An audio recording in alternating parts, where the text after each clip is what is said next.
Hi everyone, and welcome to today's webinar on overcoming barriers. My name is Lauren Foote and my pronouns are she, her. I'm the Participation and Inclusion Officer for Darebin, and I'm lucky to be kicking off today's exciting webinar series in partnership with 5 councils and This Girl Can. First, I'd like to start with an acknowledgement of country. I acknowledge the traditional owners of the land which we are all meeting on today, and I'd like to pay my respects to elders, past and present, and any Aboriginal people who may be here today. I've been living and working and playing sport on the land of the Wurundjeri people of the Kulin Nation for 5 years, and I wish to acknowledge this connection to land and First Nations people. I'd also like to acknowledge it is currently NAIDOC week and encourage all listeners to get involved however possible that is for you. I invite everyone to do their own acknowledgement of country in the chat box if you wish.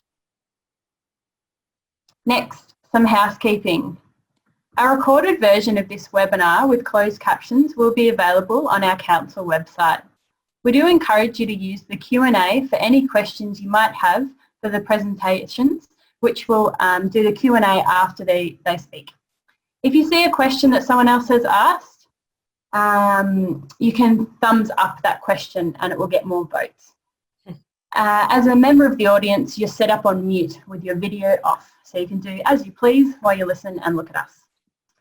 We encourage you to reach out to Joe Novella if you get stuck and need any tech support. The structure of this webinar will be our lovely presenters and then we'll do our Q&A. And I'd like to also thank Vic Health for making this possible. Alrighty, let's get into the fun stuff. So I'd like to welcome our first speaker, Kerryn Harvey. Kerryn is a personal trainer, founder and life member of the Stark Foundation and a triathlete. When she was 35, Kerryn was diagnosed with stage 3 bowel cancer and required a bowel resection and 6 months of chemotherapy. At age 47, Kerryn contracted a flesh-eating bacteria that required life-saving surgery and a right forequarter amputation, which is the arm and shoulder. Kerryn joins us today to discuss how getting back into physical activity after her surgery helped her with confidence and a sense of community, where she now helps others who have experienced amputation. Welcome, Kerryn. Thanks for joining us today. Thanks, Lauren. That's great little intro. Really happy to be here today to talk at the This Girl Can campaign, sort of right up my alley. I'm going to show some slides as well as I go along, so I might have to get you to get out of yours, Lauren, so I can put up mine. Yes. Yeah, just bear with me for 2 secs.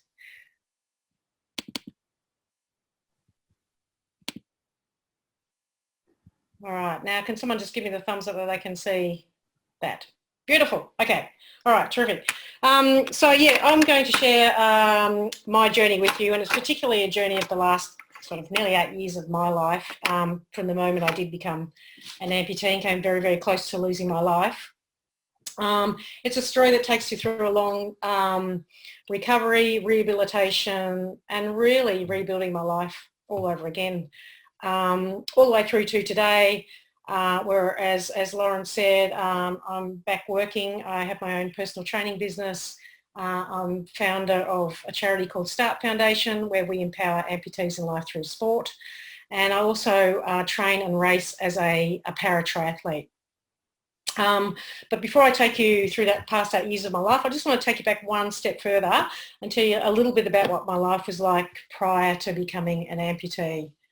So this is prior to 2013. So work-wise, I work full-time as a patient transport officer. So I worked for a private ambulance company and we were subcontracted to Ambulance Victoria. So I did a lot of their low acuity work transporting patients around. Job was okay, but my real passion is outside of the workforce and particularly in sport and in particular the sport of triathlon. So most of my spare time you could find me either training for or racing in triathlons on the weekends or any one of those individual sports. So triathlon's made up of a swim and a ride and a run, so 3 sports in one. So if I wasn't doing a tri, I'd be out doing a fun run or open water swim event or some sort of recreational riding. That was how my life pretty much rolled. So life was pretty good and I was super fit. But that life, as I knew it, changed dramatically in January 2013. I was over in Adelaide on a cycling holiday and had an accident on my bike. Came off relatively minor accident, but about 30 hours post that accident, I found myself in the Royal Adelaide Hospital and I was fighting for my life. I'd picked up a bacteria from off the road of the accident site through a wound in my elbow as a bacteria called necrotizing fasciitis, which is also known as flesh-eating disease. Now, necrotizing fasciitis, it's rare, it's aggressive, and it's quite often fatal if not treated early. When I arrived at Royal Adelaide Hospital, the bacteria was advanced and I wasn't expected to survive. And the only option was surgery, and it was quite radical surgery. They needed to cut off parts of my body that were infected by this bacteria. So that involved the amputation of my arm and entire shoulder. It's what's called a 4/4 arm amputation, as Lauren said. My body was so weak at this time, though, that I went into multiple organ failure and I ended up on life support. And at that moment in time, I was given less than 5% chance of surviving. Now, obviously, I did survive. And one of the key reasons I did survive is because of my fitness. And the medical team told me in no uncertain terms that there was no way my body could have survived what it did if I wasn't as fit as I was. So if you take nothing else away from this presentation, just remember the fitness isn't about necessarily achieving sporting goals and looking great. It can also pay you back in spades when you're gravely ill. So I spent about a week on life support before I was stable enough to be woken up. And I just want you to imagine what this would be like. I get woken up with this team of medical people around me. I have no idea where I am. I have no idea what's happened to me. And I have no idea how long I've been there. And I'm being told by this team of medical people, saying to me, Kerryn, it's an absolute miracle. You're alive and you're now an amputee. You now have a permanent disability. It's like, it's almost impossible to comprehend this sort of life-changing information. But one thing I had in my favour at that point in time was I was on an astronomical amount of drugs, the best drugs you could get your hands on, basically. So despite the fact I've been told this life-changing information, none of it sunk in at the time.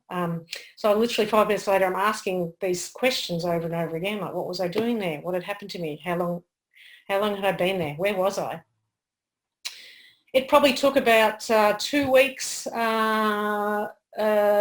hospital before I started to sort of, come to the realisation of what had really happened to me and get a bit of an understanding of it. I started thinking about what my life was going to be like as an amputee. I couldn't really foresee what my life was going to be like as an amputee. It was almost impossible to see my future. It started a grieving process. There's no doubt I started to grieve about it, and there was a huge sense of loss because I just couldn't imagine how life would move forward and how I was going to get back to doing what I was doing. But on the flip side of that coin, I started thinking about, every now and then you'll see amputees going about their business in our community. They're working, they're driving, they're taking their kids to school, they're going shopping, they're playing sport, they're doing all the things that everyone else does. I also started thinking about, particularly to do with sport, things like Paralympics. I love sport, I love watching sport, I love watching the Paralympics. And at the Paralympics, you see all sorts of people with disabilities achieving their sporting dreams at the highest level. So I decided at that moment that, as challenging as it was going to be, that I would accept myself as an amputee and I'd open myself up to whatever challenges lay ahead and whatever opportunities came my way. And from that moment on, that enabled me to then start moving forward and thinking about how my life might work. So I spent 3 weeks in intensive care before I ended up on a ward.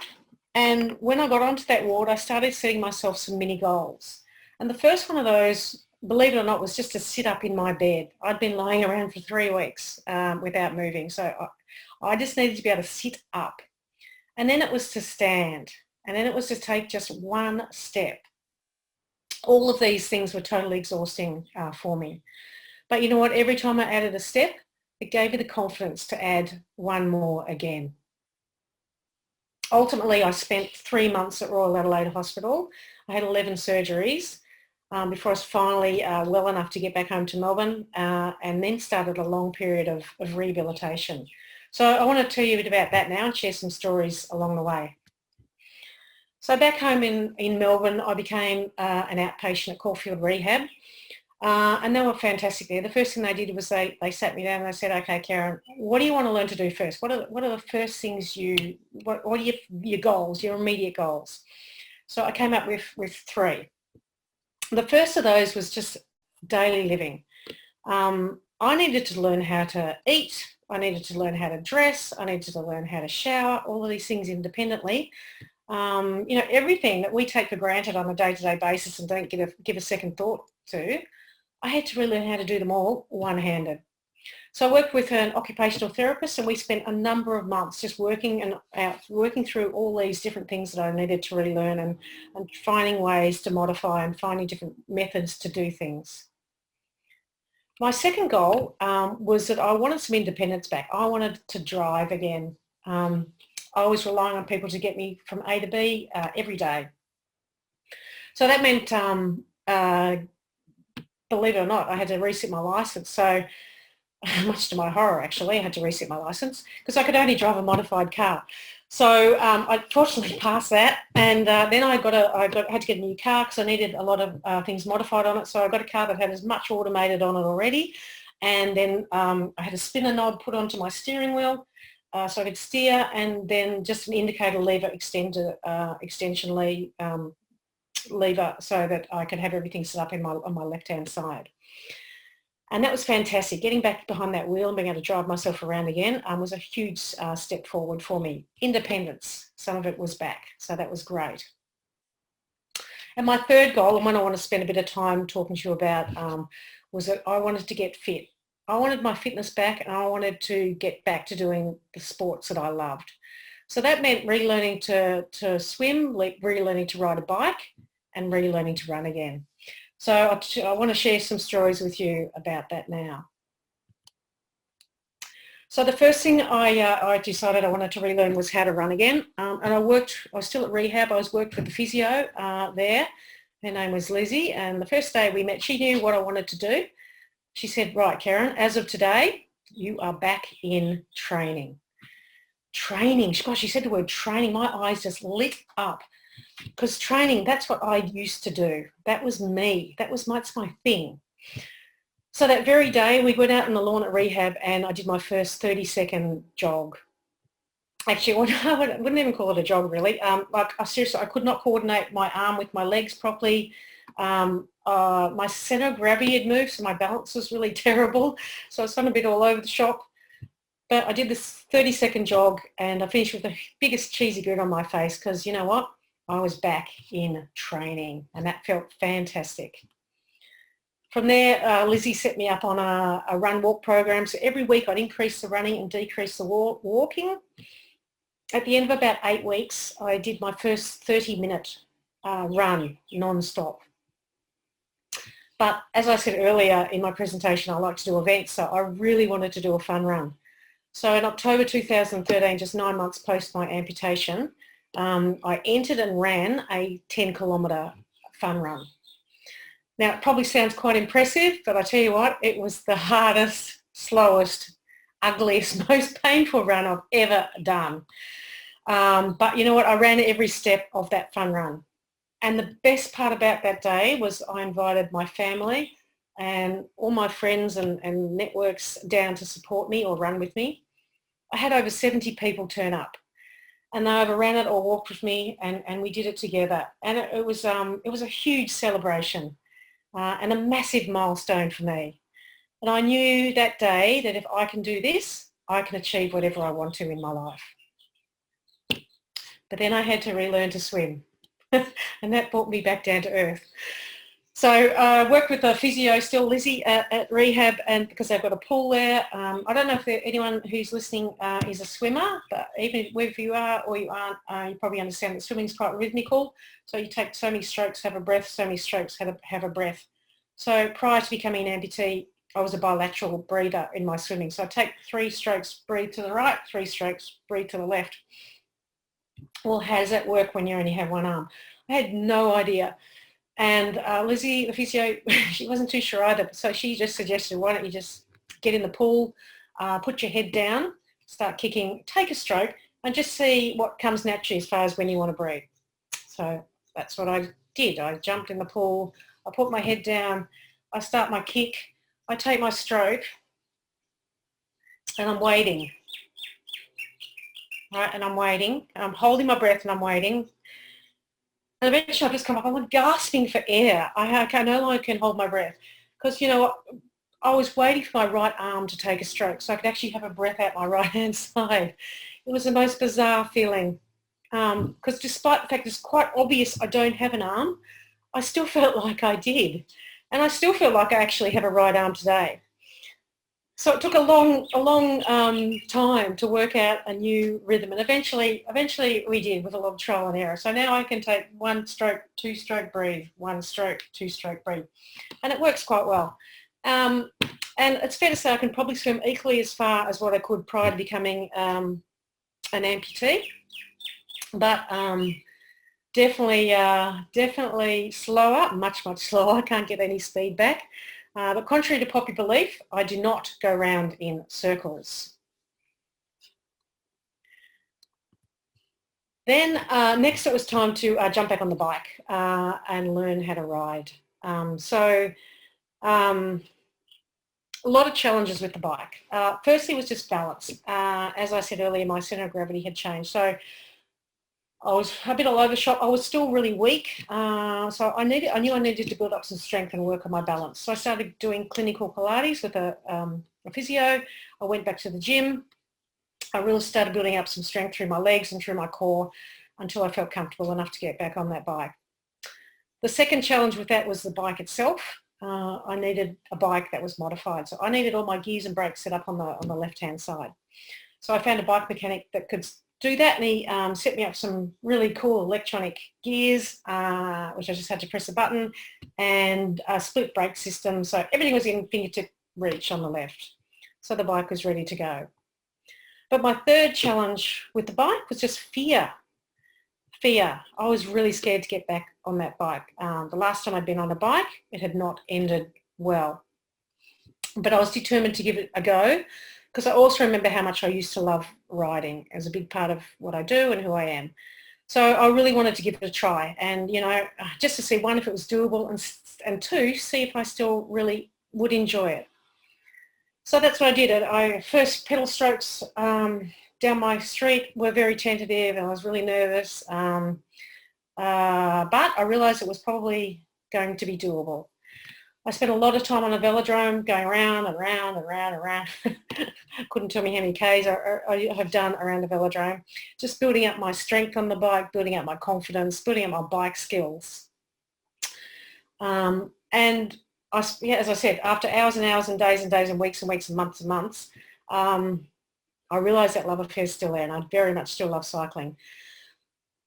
Fair to say I can ride equally as far as what I used to be able to ride, equally as fast. But one thing that hasn't left me on the bike is fear.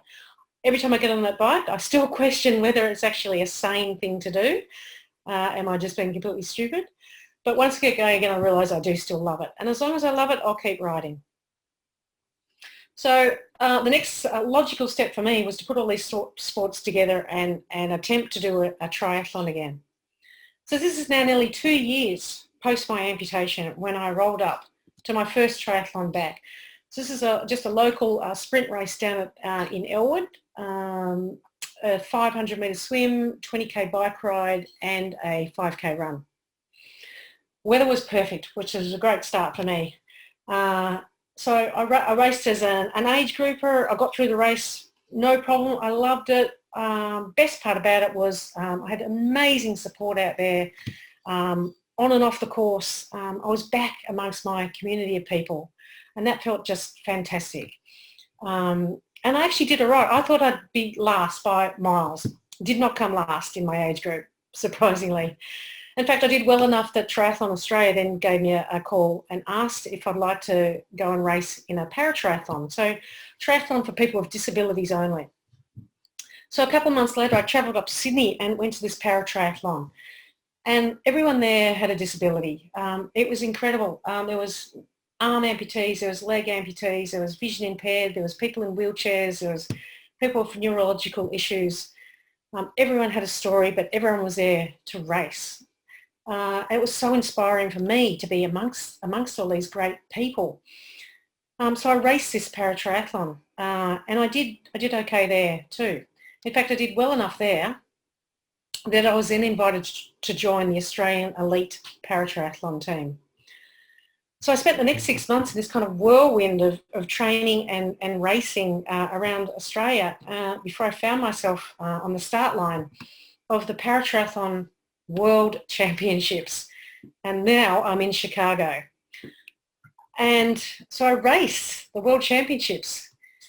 And I did okay there too. In fact, I came second in the world. Like, wow, hang on, I'm about to be attacked by my cat here. Just give me a second. I've just got to remove her off the table. Sorry about that. Anyway, so I come second in the Paratriathlon World Championships. What an incredible opportunity that came from adversity. I get like something I never believed would possibly could have happened to me. I get to race for my country. I'm in the green and gold. I get taken to the other side of the world to race against the best paratriathletes, and I end up on the podium. This was seriously one of the best days of my life. I still shake my head thinking about it. I ended up racing 3 World Championships over the next few years. So a bronze medal the next year in Rotterdam in the Netherlands, and then a couple of years ago went to the Gold Coast and picked up a 4th. But then I turned my sights to another form of triathlon, and that's the Ironman. Now, I don't know if any of you guys have heard of Ironman. I've done one previously when I had an able-bodied athlete with 4 limbs. Ironman is a 3.8 kilometre swim, a 180 kilometre bike ride, and a 42 kilometre run. So I wondered if I could do this with one arm. So this required a whole different level of training and discipline to get this done. So I worked very, very hard. In fact, I worked my butt off training for this. And in December 2018, I travelled over to Western Australia, having entered Ironman Western Australia. And I participated in Ironman Western Australia, and I finished Ironman Western Australia. So just to give you a bit of a handle on what that was like, this is a 3.8 kilometre swim with one arm in the open water in shark-infested waters, I might add. 180 kilometres on the bike, hanging on with one arm. To put that in perspective, that's over 6 hours on the bike. And then a 42.2 kilometre run tacked on to the end. That's a full marathon, all completed with one arm. So I finished this event in a time of 13 hours and 49 minutes. The previous one I'd done as an able-bodied athlete was in 13 hours and just under 13 hours. So I was only 49 minutes slower than when I raced previously in 2012 as an able-bodied athlete. I think I proved to myself and absolutely everybody around me that day that absolutely anything is possible if you really want it. So I just want to move away from sport for a minute, and I wanted to talk to you just before I finish off a couple of things that I needed to do as far as rebuilding my life outside of this fantastic sporting arena I'm lucky enough to be in. And one of them is work. I needed to get back to work, very important part of, your day-to-day life and earning an income, obviously. So I knew I wasn't going to be able to go back to the job I was previously doing. It just wasn't feasible or practical. While I was rehabbing back in 2014, I had lots of time to think. And I knew whatever I wanted to do, there needed to be something that I was really passionate about, something I was going to enjoy doing, would be fun, and I'd get something out of. Well, out of those 12 months of rehab, I think I spent 2 minutes thinking about that, because sport and fitness is obviously my passion. So I enrolled myself in a certificate in fitness, and I qualified myself as a personal trainer. And from the moment I walked out that door at the end of 2014, I've been lucky enough to work. I now run my own personal training business called 9 Lives Training. And I tell you what, I absolutely love it. I'm really in my element. I love seeing my clients achieve their sporting goals. You know, it's a fun job.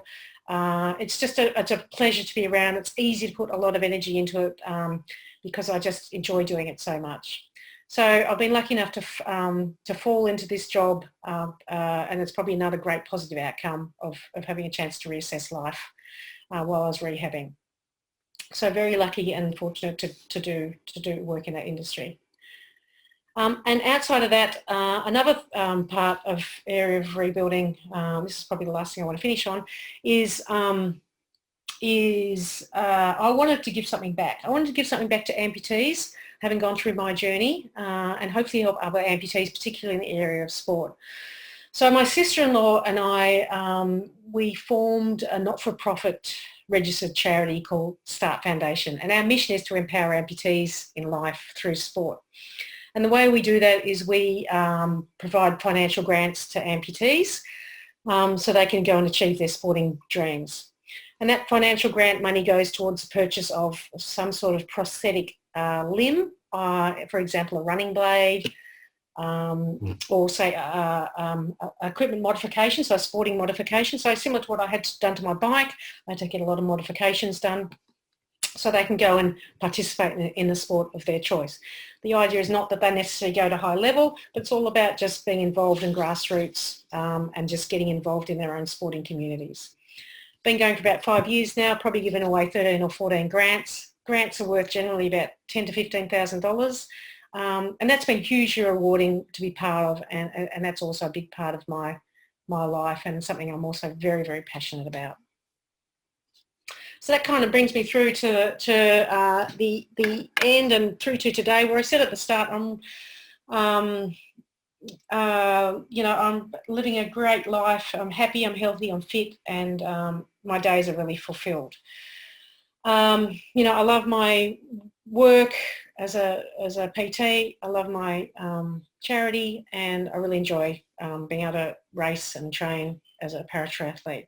A lot of people ask me, how have I got to this really adverse, difficult situation to in this position I am today? So I've had to think about some of the strategies that have got me there, and there's heaps, but I just want to touch on 5 to finish off that I reckon really helped me through. So the first one for me was acceptance. Accepting myself as an amputee enabled me to start moving forward. It enabled me to start opening up myself to opportunities that would come my way, and I knew they would, and they obviously have. The second is attitude. My attitude for the moment I could remember anything really and get a handle on what was going on in my new life was I was so grateful to have this another chance at life. So I was going to make damn sure I make the most of all these opportunities that come my way, and I have. The third strategy for me is goal setting. You know, right from the early days in the hospital where I set those little mini goals, sitting up in my bed, standing, taking one step, all the way through to those big, hairy goals. Doing another Ironman, I never thought in a million years that it would be possible for me to do again. But you know what? I set it as a goal. I planned it out. It was a 2-year plan. And I set those wheels in motion. It gave me direction. It gave me a sense of purpose. It gave me a feeling of belonging. It gave me something to strive for. And I achieved that impossible dream. The fourth one for me is support network. So that's the people around us. I'm fortunate I have a large support network. They were there in my darkest hours when I needed help 24/7 to do absolutely everything. I had no control over my life whatsoever. They were there to do everything for me. They've been there to celebrate those milestones along the way and celebrate those goals. They've been there to pick me up when the wheels have fallen off. I know they're there, and it's very I'm very grateful that they're there, and I'll always be there for them. It's just gives you a great sense of comfort having those people around. And I know I would not have been able to do what I've done through to today if they weren't there. And my last strategy, and it's just a word really, is passion. I've used it a couple of times today already. Passion. I've surrounded myself with things I'm passionate about. And I tell you what, that makes life a joy. It makes life fun. It makes life worthwhile. So, you know, I can't recommend highly enough to make sure whatever you do in your life that you're passionate about it. So there's 5 strategies altogether. So acceptance, attitude, goal setting, networks and passion. All of those put together really gave me self-belief. Self-belief that she believed she could, so she did. So I did. She believed she could. So if you believe you can, you will too. Because this girl can, and so can you. Because anything is possible if you really want it. So thank you for listening. I really appreciate it. I'm going to handball you back to Lauren. I'm here till the end. If anyone's got questions, very happy to answer them. Thanks again, and best wishes for everything you do from here. Thanks. Kerryn, thank you so much for such a fantastic overview of your journey. There were so many parts that really resonated with me, and I know you and I have spoken here and there, but it's great to just hear your journey from just that little goal of sitting up in bed. That's just this mini goal of what I need to do for my independence. And I love the part that you said after you'd done your first fun run, you said, if I can do this, I can do anything. And it really demonstrates the power, I think, of those little goals, because sometimes starting things are so overwhelming, and to break them down and just, okay, can I just do the next thing? Mind you, running for 30 minutes is quite extraordinary. I'm definitely not there, but it's not the distance that counts. I do my little shuffle and I'm pretty happy with that. So that rolls us into our next speaker, and we will save questions to the end. I do encourage anybody who has a question to click on the Q&A and ask it in there to pick Kerryn's brain. And next we will be introducing Rocka. Rocka Salcedo was born in Colombia, and her passion is music, dance and sport. She came to Australia to study a Masters in International Law. Currently, she's working in the Disability Commission. The passion for dance gives her the energy, inspiration to create a dance group for people with physical disabilities. In March 2019, Dance and Roll came into life with great support of Vic Health, This Girl Can and Darebin Council. So it's pretty clear why Rocka was one of the must-have speakers for this webinar series. Rocka, you're an absolute legend, and I'm really excited to hear you talk about your journey. Thank you, Lauren, and thank you very much for the invitation. Thank you to This Girl Can and Darebin City Council, and what an honor to chair the panel with Kerryn, with that beautiful and amazing and inspiring story. When Lauren kindly invited me to be part of this panel and the topic was overcoming barriers, the first thought that I have was one of the main barriers that we have is fear. And I read a beautiful quote that I want to bring, and the quote said, "Fear is the wall that separates who you are with the person you would like to be." And when I have my car accident and I was told that I'm going to use a wheelchair permanently for the rest of my life, of course I have a lot of fear, and I reach a point where I need to think or say to myself, I'm not going to let this fear to stop to be the person that I want to be. And of course my life changed, and I need to adapt my life to a person in a wheelchair, learning new things, learning how to live in the wheelchair. But at the beginning, I was having a lot of fear of what people will think, how will people perceive me as a person in a wheelchair, how I'm going to go to work. And fear is one of the main barriers that stop us to achieve our dreams and our passions. We are more concerned about what other people is going to think, or what other people are going to think, or how I'm going to look, instead of thinking what I want to be. So that brings into another topic that Kerryn mentioned, and I have it in my notes, is accepting our weaknesses, accepting our limitations. So of course, it took me time to accept, okay, now I'm a woman, immigrant in Australia, learning another language, in a wheelchair. But if I don't accept it, I will not be the person that I'm now, and I'm a happy person with a normal life. So accepting our limitations bring as well something that is weakness, how we can make our weakness a strength. So simple stories or simple examples. When I learn a new language, how can I make this weakness of that English is my second language, or make it that, okay, people accept me with a different accent that make it exotic or is annoying, but it's a limitation that I have. I have to accept that and make this my strength, how I make my weaknesses and a strength. So one of my passions has been dancing, and of course, coming from a Latin culture, music is very strong in our culture and in our day, in festivals and parties.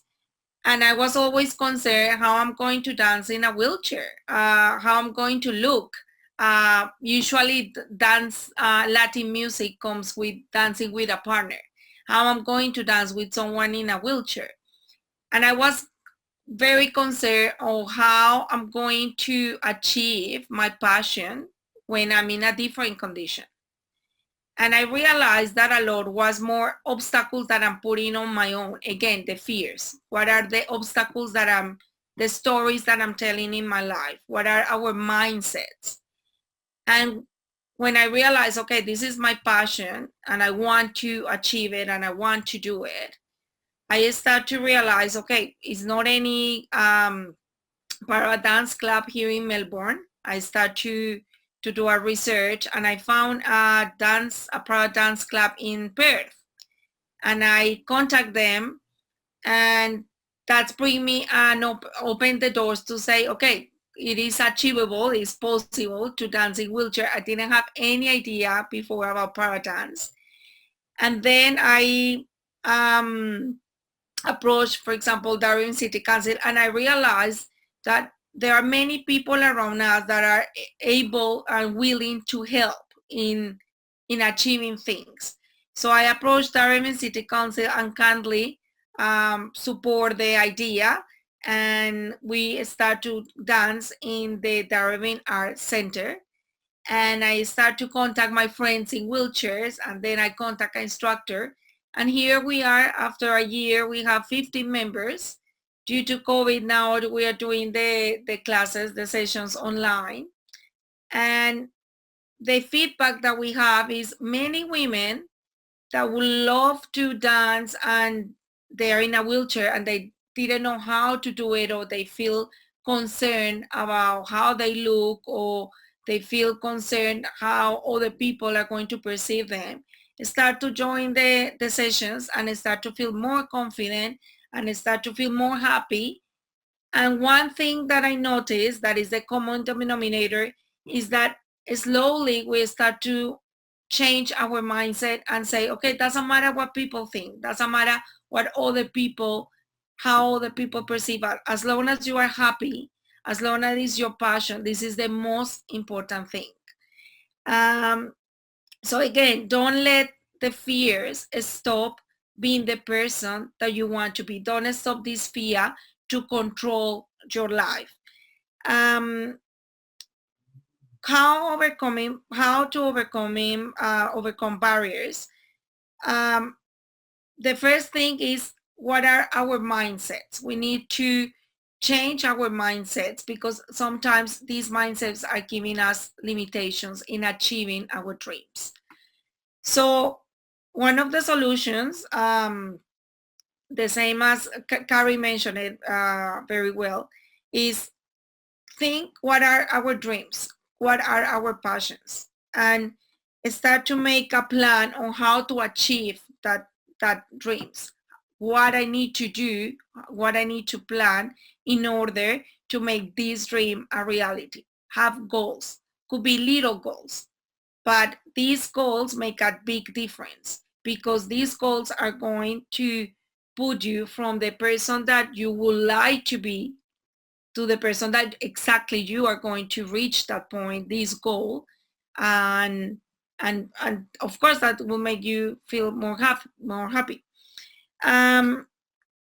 So overcoming barriers is overcoming ourselves, overcoming what are the stories and the perceptions that limit us to achieve the dreams that we want to have. Fear, unfortunately, is one of the main limitations that stop us to achieve our dreams. And simple as plan. How do you see yourself in 5 years? How do you see yourself in 10 years? And what really stop you to be that person probably is yourself. Is this mindset that stop you to do, because we are so lucky living in Australia where we have a lot of services, we have a lot of charities that Kerryn mentioned about the charities. We have a lot of organizations that provide services that help people to really achieve their dreams. As a person in a wheelchair living in Australia, we are lucky that we have a city that is mainly accessible. We have a lot of services that help us to have a normal life, to work, to achieve, to participate in sports where we have the access and we have the tools like special sports, wheelchair sports, so it's nothing really that stop us. And in case that we have some limitations, always is a way to find how to, or be resourceful, be flexible, and see how we can overcome that obstacle. But it's always a way where we will find a solution to achieve our goals. So yeah, mainly this is my story. I think I overcome the fear of the perception, what people are going to think. And then I realized, well, doesn't matter what people is going to think. I'm not going to stop dancing and doing what I love to do and bring so much joy and fun in our sessions to many people that so far can see a life change, and using the wheelchair as a way of express ourselves. And I think this is mainly my story and my message, Lauren. Overcome our fears, write your goals, write your dreams, and nothing really stop you to do it. As we are now sponsored by these girls are very versatile and we have a lot of power and we can do it. Thank you, Lauren. Thank you, Rocka. It's so lovely, as always, to hear you speak and finish with such a strong girl power message. I'm on board with this. And I just loved your opening comments about fear is that wall that separates us from where we are and where we want to be. And it's so difficult to get past fear. It's something that I've had a lot in my life with starting activities, knowing what I want, how to just make that first step into action from kind of that worry. So it's just really inspiring to hear both yourself and Kerryn speak about your personal journey, and it makes me want to just go out and do a triathlon and start dancing at the same time. I don't know if that's a sport, but I'm starting one right now. So next, we're just going to a really quick poll. And if anyone tuning in can just answer a few questions for us, and then we'll move on to a quick Q&A and draw the prize. So launch polling. Fantastic. So it should be up on your screen. Give it a little click.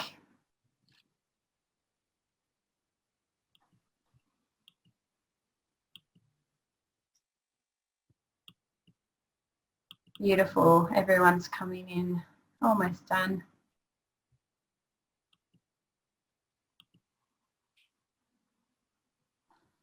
Great. Thank you, everybody. I'll close that and we'll look at some questions that have come through. So the first question is probably for both of you. I'll start with you, Kerryn. This is from Jody. How did you get through the mental aspects of fear, and what sort of work did you do to really manage, like that first time back on the bike? I can't even imagine what it would have felt like. What self-talk, what did you do to move into action from that place of fear? Yeah, good question. Yeah, I guess if you're specifically talking about the bike, it was about the pre-planning, I suppose, was the critical part. I did spend a fair bit of time getting used to the bike on a wind trainer, so the bike was locked in, so I couldn't fall off before I took it out onto the road. And then even then, you know, I was self-talking the whole time. That first few pedal strokes down the road, I had a friend running beside me, like just in case something happened. But it was just like, you know, obviously I didn't clip in because you can clip in your feet. I wasn't clipped in. I kept it as safe as I possibly could. Yeah. So I sort of planned it to be the safest version you could have, I suppose, while still being on a bike. So it was all about the pre-planning. And then just self-talk, saying, I can do this, I can do this, I can do this. I've ridden a bike a million times before. It's a bit different, but I can do it. I can do it. Of course I can do this. So it's that sort of stuff. Yeah. I think it's very important, the words that we said to ourselves, these little voice that we have inside. So I use the same as Kerryn. I can do it. I can do it. And the other one is I'm not going to I'm not going to allow the fear to control me. I control the fear. I have more power than the fear itself. So I control the fear, not the fear control me. So I'm in power, I can do it, and I control the fear. I love that. I definitely have a bit of a jerk inside of my head sometimes, and I don't always have that positive voice, so it's such a good reminder. Sometimes even if you have to write it down on your hand or whatever it is, to kind of encourage yourself that I can actually do this and to take those small steps. That's fantastic. Kerryn, we've got another question for you. We know the hours that go into training for an event. When it got really hard, what kept you going? What kept you turning up and going to training when you were running some sort of multi-day triathlon by the sound of it? Well, there's always that end goal, you see, the end game. So, and I think it's twofold, I suppose. One, I'm working towards a goal. So I know if I do all the hard yards now, it makes, when I get to that race day or whatever day, that I'm ready to go. I'm confident. I know I've done the work and I know I'm going to get it done. I'm 100% confident I'm going to do it. So that all those lead-in training sessions, which sometimes doing the hard yards, is really that's the hard slog of it, I suppose. But I keep doing the hard slog to get to the end game. So that's kind of how I get through. But the other part of that is I think it's an innate thing. I've always been fit and I've always trained. So for me, that's a critical part of my lifestyle. And I don't feel the same if I haven't done something. Even if I'm not training for an event, I'll still be swimming or running or riding or something to keep a good general level of fitness. And, you know, even if you're not training for an event, something I mentioned earlier in my presentation, you know, when I was critically ill, the thing that saved me was my fitness. So fitness isn't about just necessarily achieving sporting goals. It's about looking after your body, you know, and keeping yourself as fit and healthy as you possibly can. So that when you do get sick or something goes wrong, you've got a better chance of recovery, a better chance of survival, a better chance of just being able to get on, you know, have another chance at life again, I suppose. So yeah, and like you say, it really is, whether it's about your health or achieving some sort of 700-kilometre activity, it's about turning up. And it doesn't always have to be turning up perfectly. And unfortunately, the messages I think a lot of women get in society is that we do need to have it all put together to figure it out before we start something. We need to be the best at it. We need to be, you know, perfect and look perfect and act perfect. And it's just not true. Rocka, you mentioned in your presentation that you need to find your passion and you need to not worry what other people think and just go for it. What would you say to someone listening today that might not be active? They might be thinking about getting active and they've got no idea what they like, what their passion is. Where do you start if you're just not sure where to go? Well, I think sports is very important and keep fit is very important. There are a lot of different kind of sports. For those, for example, in my case, that I'm in a wheelchair, I found that there were many women that they didn't want to practice any of the main sports, like let's say basketball or tennis. So dance was like an alternative for those that want to keep fit, want to keep active, but they don't want to practice another sport. And actually now dance is a sport, a para dance sport. So I think there are many options, many alternatives that nothing will stop us to keep a little bit active. But the most important thing that I found, and I found with people that have never been active before and start doing like the dancing, is how their mentality change. I don't know, it sounds like a cliche, this adage, like a healthy body, healthy mind, but it's true. When you are active and you have this discipline and your body is fit, you feel better, you feel more confident, and your mind is more sharp. So it's not just the physical benefit, it's the mental benefit. And on top of that, the social factor. Practicing any sport brings you happiness because you meet more people, you are more social, in a nice environment where you are connected. And especially in this moment where we are living around the planet with this global pandemic, it is important to stay connected. Not only with these Zoom meetings, but now the weather is much better. Now we don't have an excuse because summer is around the corner. Today is almost 30 degrees. Just going for a walk around the neighborhood in the suburb, you just see your neighbors and say hello. And that's, of course, make you feel happy. Having fresh air, seeing the birds, that's make you happy. And little, this honestly change your life. Brings you happiness.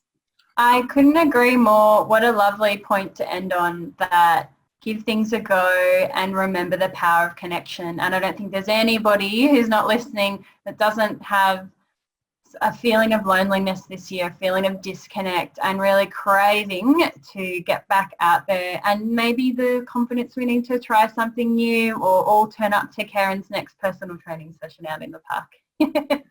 Well, we're running out of time. I just want to send an extremely large virtual hug and thank you to both Kerryn and Rocka for your time today. Thank you for our IT whiz, Joe and team in the background, and thank you to This Girl Can for making this happen. Finally, we've done a virtual draw and the winner is Melissa M. So you'll be getting a Fitbit sent to your door. We'll contact you via email so we can get your address and send it in the post. And thank you everyone for tuning in today. We've got lots of amazing webinars throughout all of November. You can check out the Eventbrite link. And if you want to learn more about Rocka or Kerryn, get in touch and we'll put you in touch with them if you'd like to book them or chat with them or have them in your world. So panelists will stick around, but for everyone else, thanks a lot and you may log off when you're ready.